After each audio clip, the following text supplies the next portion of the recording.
Aloha kako, this is Aunty Alex. We're here at Keiki and Plow today. I just got done weeding and I thought that I would show you all around our canoe crop garden that we have here at the farm. So get ready to learn about some of our native plants that we have here. Let's go get started. All right, so we're here at our canoe crop garden, and usually when I do tours, I like to start us off right in the middle, right in this mulched wood chip patch. It's a really nice gathering space. I like to talk about some of the ways that plants got here to Hawaii, and then talk about some of the plants that we have planted here. So let's go ahead and learn about how some plants got here. All right, so I like to start us off by talking about this big mountain that's behind us. The name of this mountain is Koko Head, and it used to be an active volcano but is now dormant. It's a crater. People like to hike it. I like to hike it. But I like to talk about what comes out of a volcano. Lava, right? And so when lava cools and it hits the water, it becomes hard and it creates land. And that's how the islands of Hawaii were formed. So if the land was made of this hot lava rock, plants didn't really have a great, easy time growing here. There were a few plants that grew, and we'll learn about that later. But a lot of plants had to get here on their own. And we like to talk about 3 ways that plants get here. So the 3 ways that we're going to talk about are called the 3 W's. And the first one is wind. Let's do this together. Wind. So some seeds, some super small seeds, traveled here on the wind, landed on the ground, and became plants. The second W is waves or water. So let's do this together.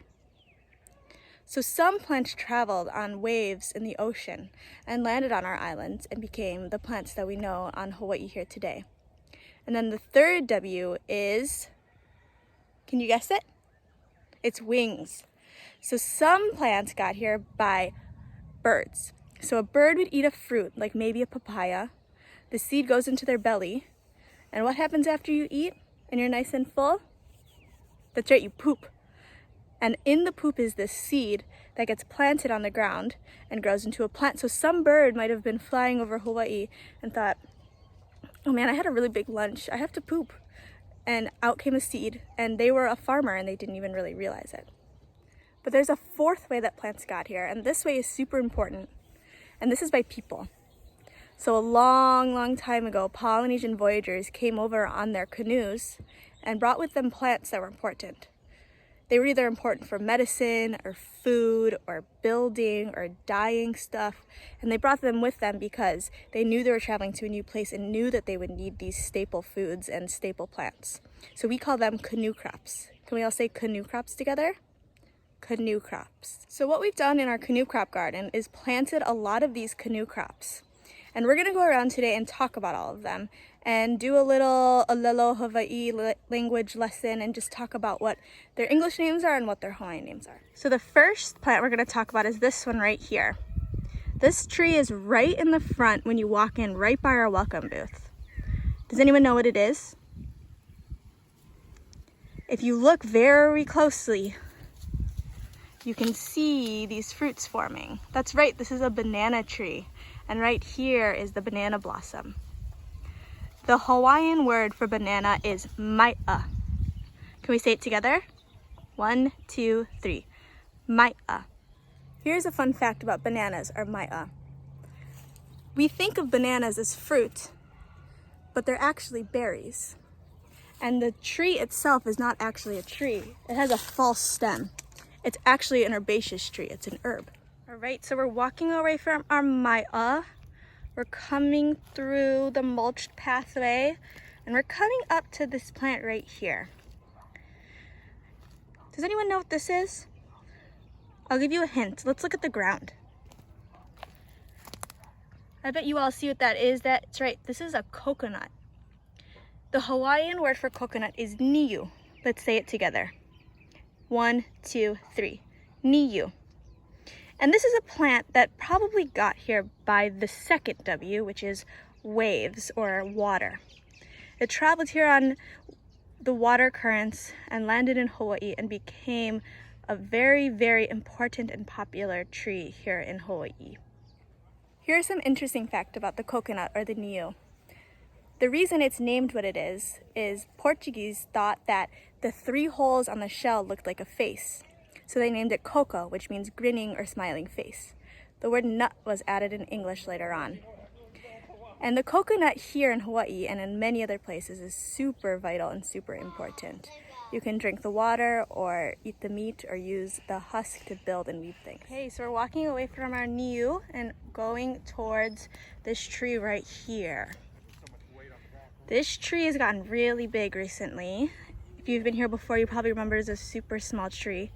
But what we're looking at here is this fruit.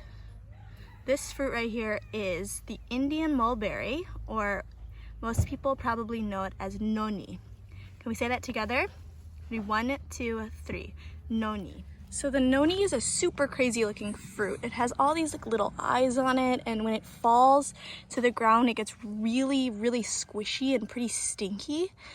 You might be kind of confused or perturbed by this fruit, but it's super, super important.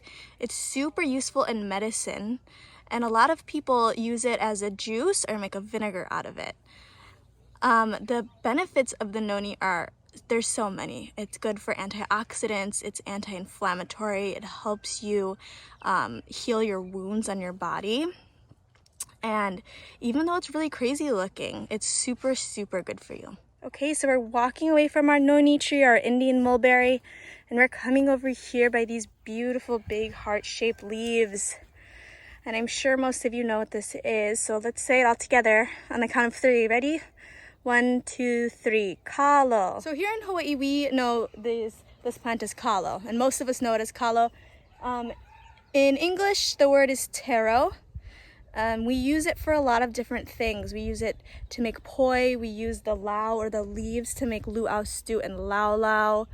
It's used in other places. I mentioned that kalo is one of the most important plants here in Hawaii, and that's because we can use every part of it. We can use the corm, the stems, and the leaves to eat, but it's because in Hawaii, the Hawaiian people have a relationship with kalo that stems much greater than just using the kalo to sustain our bodies.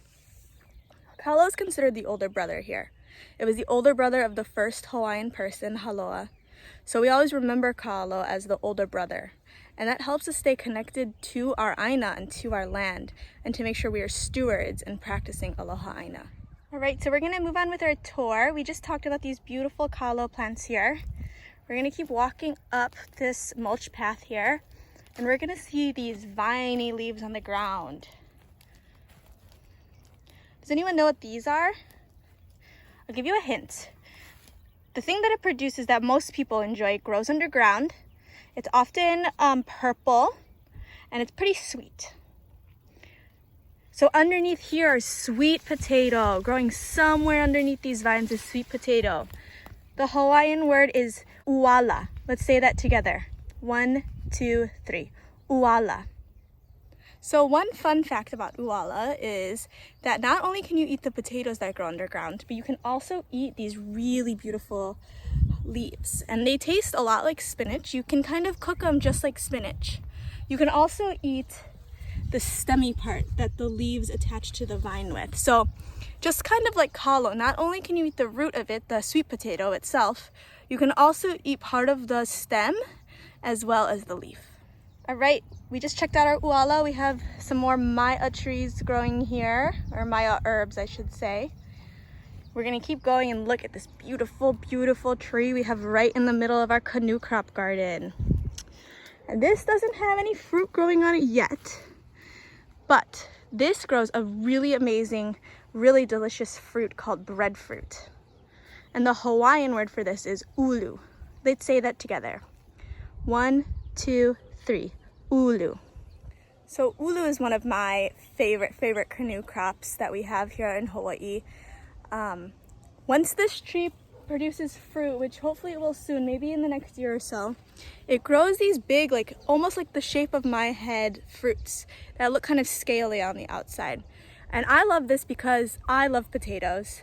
But potatoes, we have sweet potatoes here. It's kind of hard to grow regular like red or brown potatoes. But breadfruit tastes just like potato. So you can cook it, you can make mashed potatoes, you can put it in stews, you can make breads out of it, just like the name implies. You can use it in really so many ways. And I love it because not only is it delicious, but it also is a famine food. So a famine food means that if for some reason there was a drought or it stopped raining or something like that happened in the world, this tree requires very little water. So it'll still grow food that's filling and nutritious and shelf stable, and it's just like a really amazing fruit. And I love that it's becoming more popular these days here in Hawaii, and I hope that we get to see it in more stores and more accessible.